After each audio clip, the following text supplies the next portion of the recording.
शुक्लांबरधरं विष्णुं शशिवर्णं चतुर्भुजं प्रसन्नवदनं ध्यायेत् सर्वविघ्नोपशान्तये। गुरुर्ब्रह्मा गुरुर्विष्णुर्गुरुर्देवो महेश्वरः गुरुर्साक्षात् परं ब्रह्म तस्मै श्रीगुरवे नमः। गुरवे सर्वलोकानां भिषजे भवरोगिणां निधये सर्वविद्यानां श्रीदक्षिणामूर्तये नमः। श्रुतिस्मृतिपुराणानाम् आलयं करुणालयं नमामि भगवत्पादशङ्करं लोकशङ्करम्। अपारकरुणा सिन्धुं ज्ञानदं शान्तरूपिणं श्रीचन्द्रशेखरेन्द्रगुरुं प्रणमामि मुदान्वहं। सद्गुरुचरणारविन्दाभ्यां नमः। श्रीगुरुभ्यो नमः।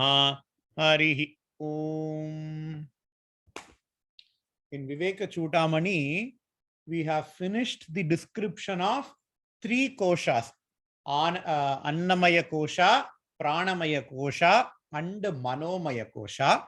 Now we have to start the new topic of Vijnanamaya kosha. Remember, as we go from Annamaya kosha to Anandamaya kosha to Atman, each kosha is going to be more subtle than the previous one. Each kosha is going to be more subtle than the previous one, and each kosha, unfortunately, is going to be little bit harder to understand the previous one. We all have no problem in understanding Annamaya kosha. Why? 100-pound or 200-pound body is right there. Just like Swami Paramarthananda says, Kottapuliyakam ukkandirukam paravar. Kottapuliyatam, everybody is sitting there without any problem, and that body is Annamaya kosha. We don't have any problem in understanding. But to understand Pranamaya kosha, it takes little bit effort. To understand Manomaya kosha, it is taking even more effort. To understand Vijnanamaya Anandamaya kosha, it is going to take even more efforts, because it is going to be more and more subtle. That is why it is going to be more, and it is going to require more and more efforts to understand these koshas as we go from Annamaya to Anandamaya kosha. And how does kosha relate to sharira? Because previously we have seen three shariras, right? Sthula sharira, Sukshma sharira, and Karana sharira. Now we are seeing 5 koshas: Annamaya kosha, Pranamaya kosha, Manomaya kosha, Vijnanamaya kosha, Anandamaya kosha.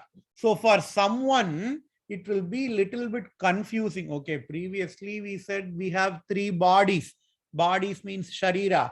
And now you are saying we have 5 koshas. Koshas means avaranas, enclosure. What is the relationship between those?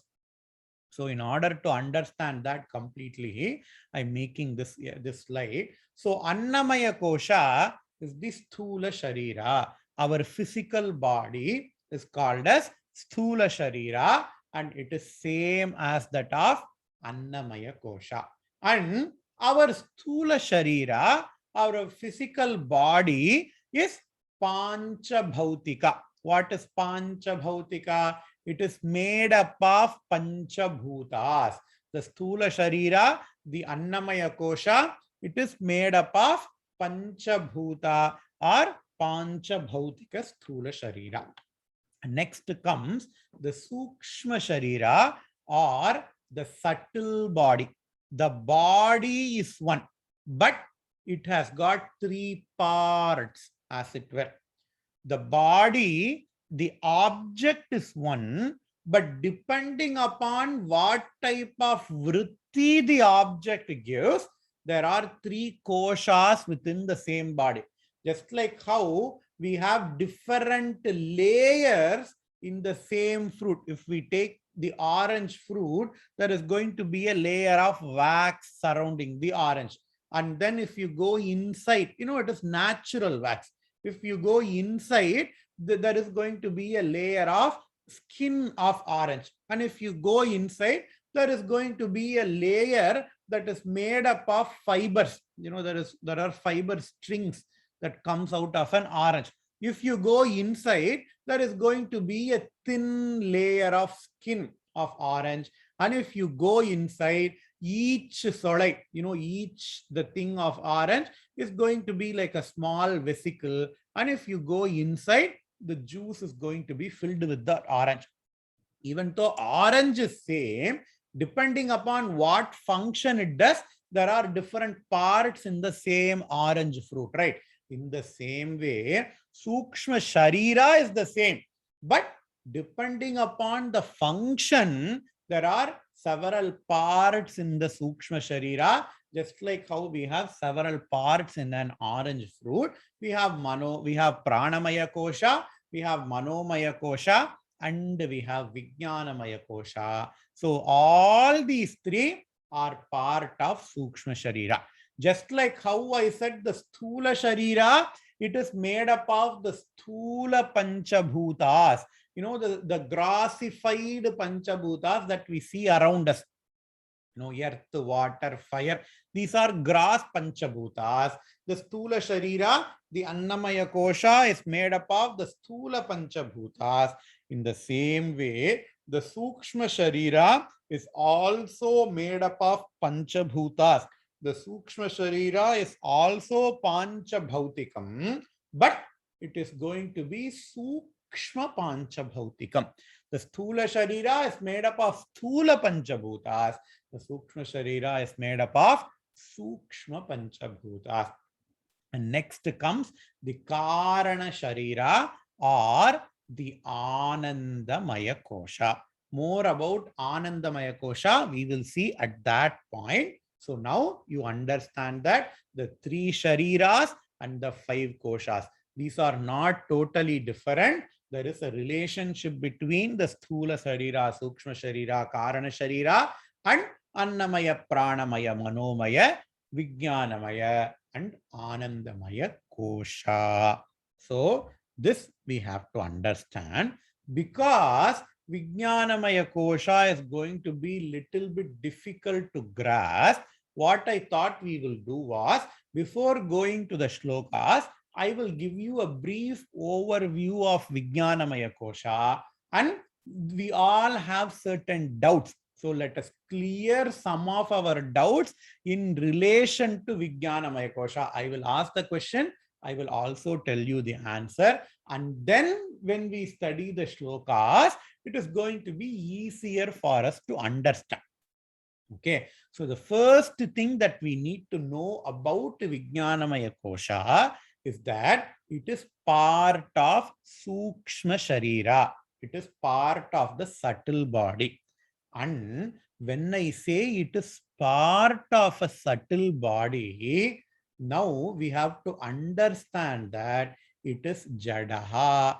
Jada means it is made up of the Sukshma Panchabhutas. It is also made up of the 5 elements, but subtle 5 elements. And whenever something is made up of subtle or grossified 5 elements, it is considered to be a Jadavastu.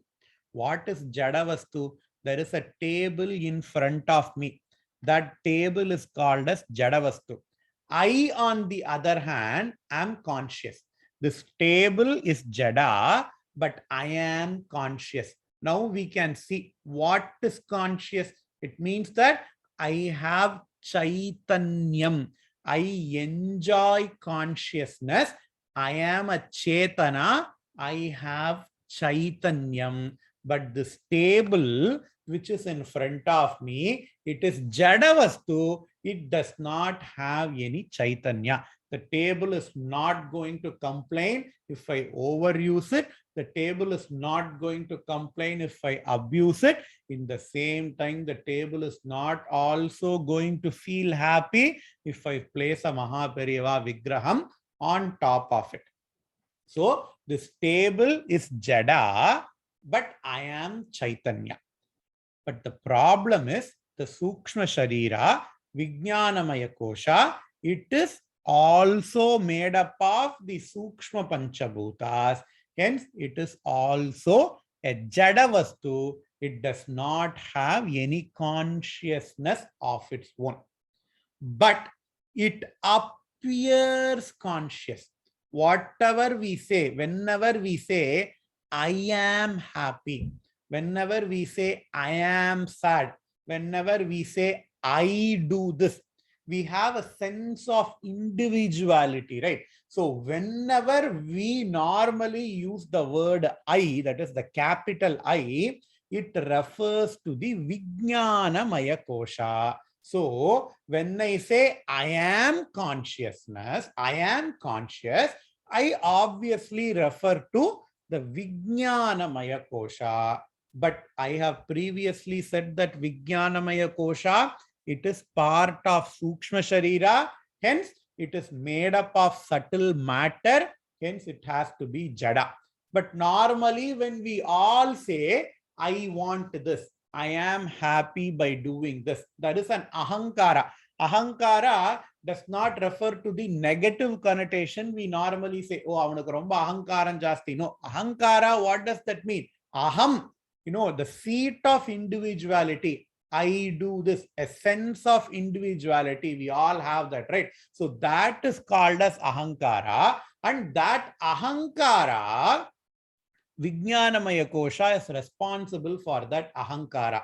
Now, when I say I am conscious, I kind of refer to the Vijnanamaya Kosha, but I have previously said that this Vijnanamaya Kosha is a Jada Vastu. How to resolve this problem? And this is a very crucial topic in Advaita Vedanta. It is called as Abhasa Chaitanya. That means reflected consciousness. Vastutaha, the Vijnanamaya Kosha does not have any consciousness, but it has capacity to reflect the consciousness from Atman. Only Atma is conscious. Only Atma is Chaitanya Vastu. Only Atma is Chetana Vastu. All the other things are Achetana Vastu or Jada Vastu. But this Vijnanamaya Kosha has got a property to reflect the consciousness. Just like how, sand, normal sand does not have a property to reflect to reflect light. But when that sand is made into a glass can reflect light. An old bronze vessel cannot reflect light. But when we polish that bronze vessel, the same bronze vessel, we are not adding anything, we are not removing anything. What we are doing, we are just polishing that. The act of polishing makes that bronze vessel to reflect light. In the same way, all the Jada Vastu, even though they are also made up of matter, they are also made up of the Panchabhutas. They cannot reflect consciousness, but my Vijnanamaya Kosha, the Vijnanamaya Kosha, it has got a property to reflect consciousness. Why? Because Bhagavan has made it that way. There are some questions, there are some things where we cannot ask the question why. Why is fire hot? We cannot ask that question at all because it is the nature of the fire. In the same way, it is the nature of Vijnanamaya Kosha to reflect consciousness, and that is called as Abhasa Chaitanya. How to understand that? We can have an example of moon. Moon does not have light of its own. But when we go outside on a Purnima day, we don't need any other light. The moon itself is so bright. Previously, people thought that that light has come from moon itself. But then after, scientific advancement, now we understand that, okay, that light that comes from the moon It is not an original light of the moon, but it is a reflected light. Moon has got a capacity to reflect sun's light. So the original sun's light that comes to us during the daytime, it is the original light. In the night, the same light, the light only can come from the sun. Light cannot come from moon. But the sun's light goes to the moon and gets reflected onto the sun and gets reflected by the surface of the moon, and then it reaches the earth. So the reflected light that comes from the moon is called as abhasa. Abhasa means reflected. In Tamil, abhasa has got a negative meaning, but in Sanskritam, abhasa just means a reflected image. So an abhasa chaitanya means reflected consciousness. In the same way, matter does not have its own consciousness, just like how moon does not have its own light. But moon has got a capacity to reflect the sunlight. In the same way, the VK, Vijnanamaya Kosha, can reflect the Chaitanyam. Chaitanyam from Atma. Atman is everywhere, but this Vijnanamaya Kosha can reflect the Atma Chaitanyam. And this is what normally we consider as the individual, as the ego, as the ahankara, as the I-ness. The problem is we can easily understand that moon does not have its original light. Moon has to borrow its light from sun. But with modern scientific instruments, but how much ever telescope we use, how much ever costly microscope we use, we cannot understand that Vijnanamaya Kosha borrows its consciousness from Atman with any pratyakshadi pramana, with any scientific instruments. We have to be completely dependent upon Shastra in order to get that knowledge. We also have to understand that. So the reflected consciousness, it is called as Pratibimba Chaitanyam or Abhasa Chaitanyam. I am introducing these words because they are very important for Vedantic studies. We will encounter this word often in Upanishads or in Brahma Sutra, in Brahma Sutra Bhashya or Upanishad Bhashya, or in other Vedantic texts. So we need to be very careful and understanding this word. Pratibimba Chaitanyam or Abhasa Chaitanyam means the consciousness that is reflected by the Vijnanamaya Kosha. And this is what we normally call as Jiva or Jivatma. We normally say, oh, avantaka Jivan illa. Jivan peduthu.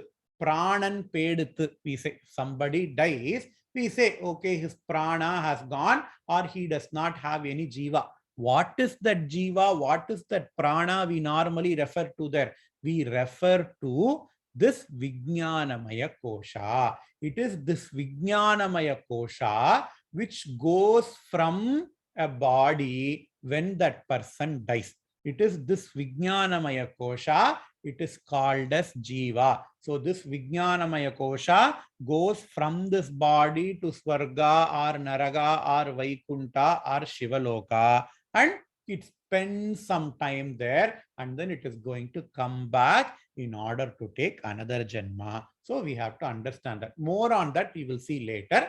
But now please understand that this Vijnanamaya Kosha is called as Jiva, and it has got the Abhasa Chaitanya or reflected consciousness or borrowed consciousness. And just to make things little bit juicy, just like, another example is that a gulab jamun does not have its own sweetness. Where does the sweetness of gulab jamun comes from? The sweetness of gulab jamun comes from the sugar syrup it is in. We don't drink the sugar syrup. We only eat the gulab jamun, but we don't add any sugar in making the gulab jamun. All the sweetness, even though the sugar syrup is everywhere, inside the gulab jamun, outside the gulab jamun, just like Atma. Atma is existing everywhere, but we only consider Atma that is existing only within our body. We don't agree. We don't, we don't agree, or it is hard for us to understand that Atma is present everywhere. Just like how we only enjoy the sweetness of gulab jamun only in the gulab jamun, we don't drink the sugary water like that. So the sweetness of gulab jamun is borrowed sweetness that comes from the sugar. Now another question comes, where does the sweetness of sugar comes from? Sweetness of gulab jamun comes from sugar. Where does the sweetness of sugar comes from? That question is meaningless because sugar is sweet in nature. So where does the Chaitanyam of Atma comes from? We cannot ask that question. Atma's nature itself is Chaitanya. Satyam Jnanam Anantam Brahma. Sat Chit Anandam. It is Atma. We cannot say where does the Chaitanyam of Atma comes from. Just like how we cannot ask where does the Chaitanyam, where does the sweetness of sugar comes from. But we can understand that the sweetness of gulab jamun comes from the sugar that we add. So we have to be very, very, very conscious of this fact. So the abhasa sweetness or the pratibimba sweetness of gulab jamun comes from the sugar.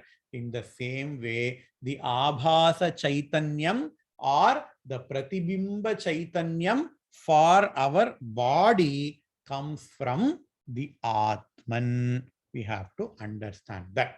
And I have previously told that it is this Vijnanamaya Kosha that is commonly referred to as Jivatma. Normally we say Jivatma. It is when people say Jivatma, they refer to this Vijnanamaya Kosha. And now we can, answer a lot of questions about the Jivatma, about Punya, about Papa, about what happens to Jivatma when it go, when a body dies, because we see a lot of Varnana in Puranas like Garuda Purana. When a person dies, the Purana says, okay, the Jiva travels from this place. This body is like one place. From this body, and then it goes to another loka. If the Jiva has done a lot of punya, he is going to go to Swargaloka. If the Jiva has done a lot of papa, then he is going to go to Narakaloka. Or, according to some philosophies, if Jiva can also go to Vaikuntha, or Jiva can also go to Shivaloka, they call that as moksha or sayujya. So all the punya, papa, all the vasanas from all the previous janmas, they all are attached to the Vijnanamaya Kosha. It is this Vijnanamaya Kosha that acts as, the bank account onto which all the karma, all the currency of karma be deposited in. So we know when we go from one janma to the next janma, we all agree that, okay, whatever that happens to me in this janma, they all are the result of my karma from my previous janmas. And whatever I do in this janma is going to affect, me in the next janma. So what is the connection between the previous janma to this janma to next janma? It is this Vijnanamaya Kosha, because mind, the Stula Sharira, the physical body does not travel from one Janma to another Janma.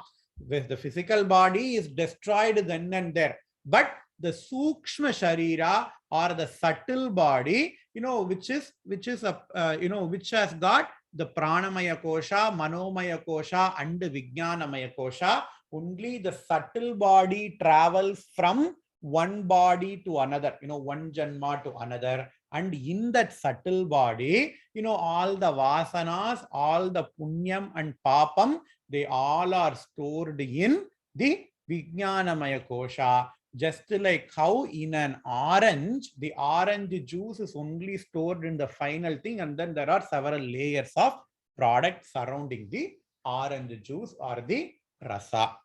So it is the carrier of punyam and papam, and hence it is the carrier of all the vasanas. What do you mean by vasanas?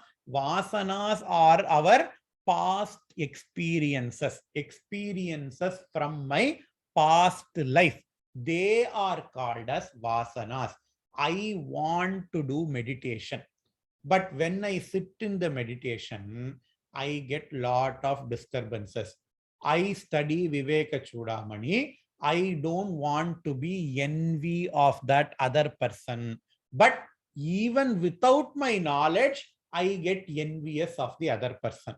I studied Viveka Chudamani. I studied Tirukkural. So I understand that Sinam Ennum Serndare Kulli, it is wrong to be anger. But if somebody does something wrong, even without me knowing about it, I get angry. I need to have somebody else to point out to me that, hey, you got angry. Just like my wife pointing out to me, hey, you are taking Viveka Chudamani class, but you are getting angry.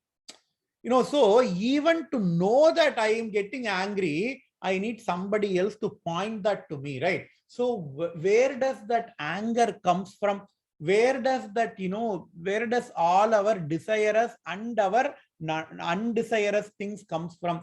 They all comes from the previous vasanas, and all these previous vasanas are stored in our Vijnanamaya Kosha. That we have to understand completely. And it is this Vijnanamaya Kosha which is normally referred as Jivatma. It is this Vijnanamaya Kosha that is normally referred as Jivatma, and this is Anadi. Jivatma does not have a beginning, but it has an end. When does Jivatma begin? We cannot answer this question. But when does Jivatma end?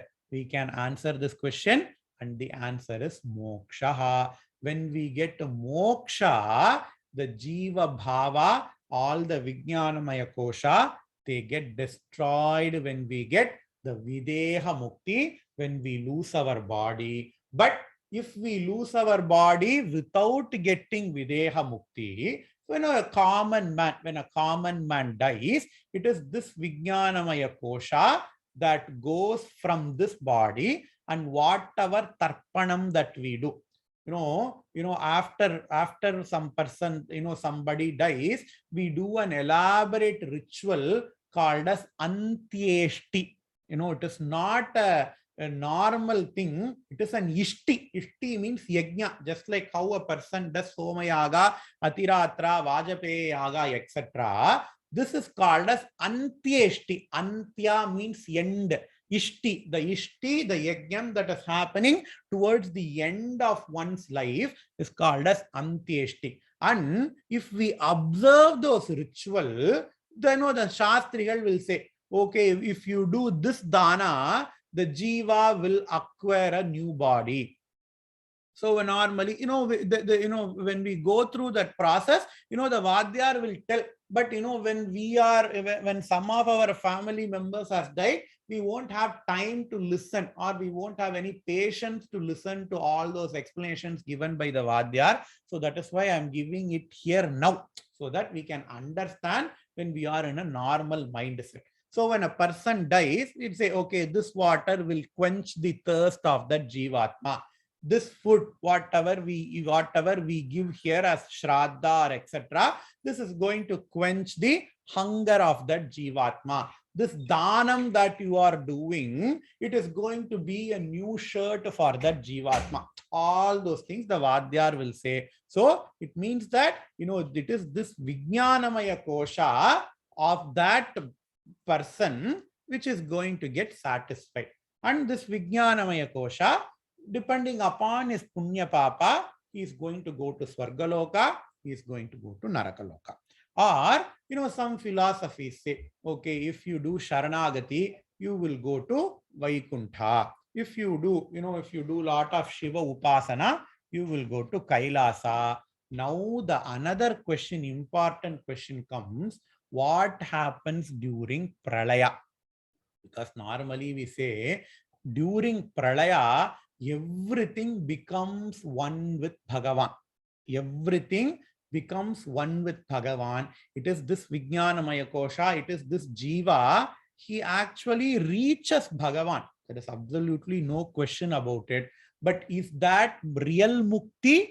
No. Shastras say that is not real mukti. Because if that is real mukti, if that is real moksha, then we don't even have to do anything to obtain moksha. If I don't get moksha now, at least during my next pralaya, I am going to be united with Bhagavan indefinitely. No, it is not going to happen. You will merge with Bhagavan for a limited period of time. And when Bhagavan starts his another Srishti, the Vijnanamaya Kosha will be intact. The Vijnanamaya Kosha will be intact. And based upon your previous karmas, before the pralaya, we will be getting our new body, because everything is being recorded in this Vijnanamaya Kosha. So now, hopefully, I have made it clear. I have not confused you guys enough. And now we need to see what is the relationship between the koshas. What is the chain of command? We normally say in a corporate setup, there is something called as chain of command. I report to this person report to this person, or this person gives the command to him, not even to his underling. He can only, a manager only can give command to the assistant manager. Assistant manager will give command to all the people who are working below him, right? So what is the chain of command? We can take a car for an example in order to understand that. The driver of the car is the karta. Karta means what? Doer of an action. He is the person who drives the car, and he is the person who is sentient to drive the car. All the other parts of the car, they cannot drive by themselves. Even though we have self-driving car, there has to be a sentient person who has programmed that car to be self-driving. So there has to be a sentient person who drives the car. So if I drive the car, then I am ego. I am the karta of that action. And when I drive the car, how do I drive it? I drive the car through the engine. I don't push the car with my hand. What I do, I only direct that engine which is going to move the car. So that engine of the car is the agent through which I act. Engine of the car is the agent through which the driver drives, right?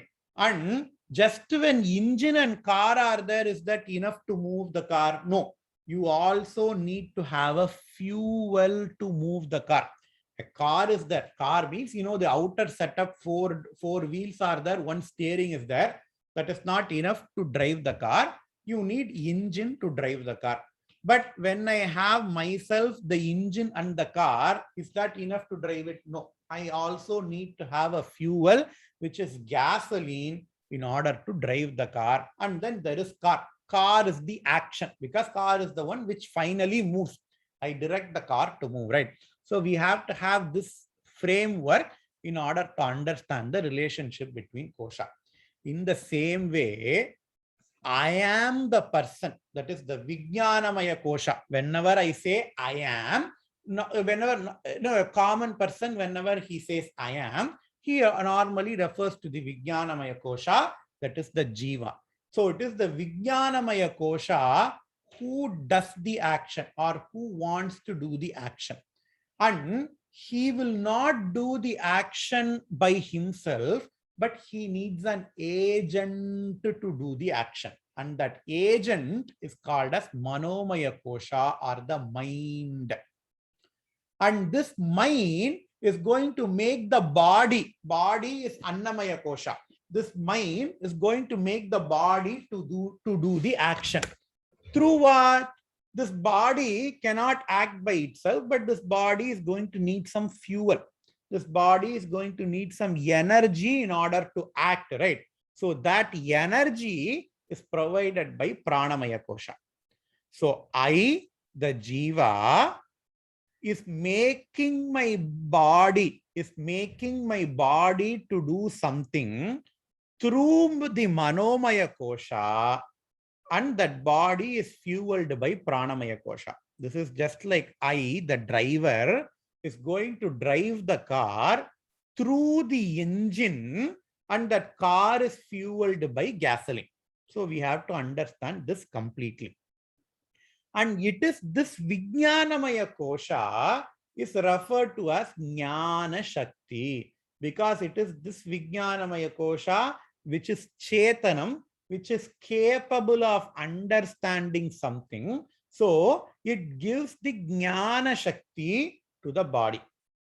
Vijnanamaya Kosha gives Jnana Shakti, and Manomaya Kosha, depending upon that jnana that is obtained in Vijnanamaya Kosha, will want something. Say, I want to gulab jamun.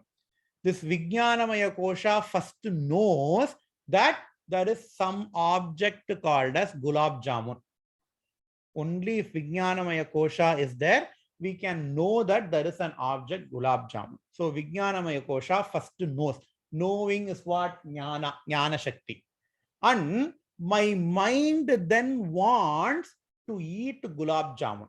So my mind is the Icha Shakti in that process. Ichai means what? Want, desires, right? So the Vijnanamaya Kosha knows that there is an object called as gulab jamun. The Manomaya Kosha then wants the gulab jamun. And when I want the gulab jamun, the body then goes out and buys the gulab jamun. So the Annamaya Kosha, the body, is the Kriya Shakti. So when we say Icha Shakti, Kriya Shakti, Jnana Shakti, we are not referring to, some Devis that are standing there and then they will show their right hand and one light is going to come and fall. No, no, no. When we say Icha Shakti, Kriya Shakti, Jnana Shakti, it refers to these koshas that are present among ourselves. So the Vijnanamaya Kosha, the ego, the Jiva, is the Jnana Shakti in this process. Manomaya Kosha is the Icha Shakti in this process. And the Annamaya Kosha, which is fueled by Pranamaya Kosha, is the Kriya Shakti in the whole process. That we have to understand completely before going into the teachings of Viveka Chudamani. Okay, if I start the next topic, it will be even more time. So I will finish with this today. Hopefully, this has resolved more doubts than it has created. So even if you have more doubts, we are going to see the same topic for at least 2 weeks, because Vijnanamaya Kosha is very difficult to understand. So even if you have missed some points in this class, you will understand those points in the next class. With this, I will finish today's class. Purnamadah Purnamidam Purnat Purnamudachyate Purnasya Purnamadaya Purnamevavasishyate. Om Shanti Shanti Shanti. Shri Gurubhyo Namaha. Harihi Om.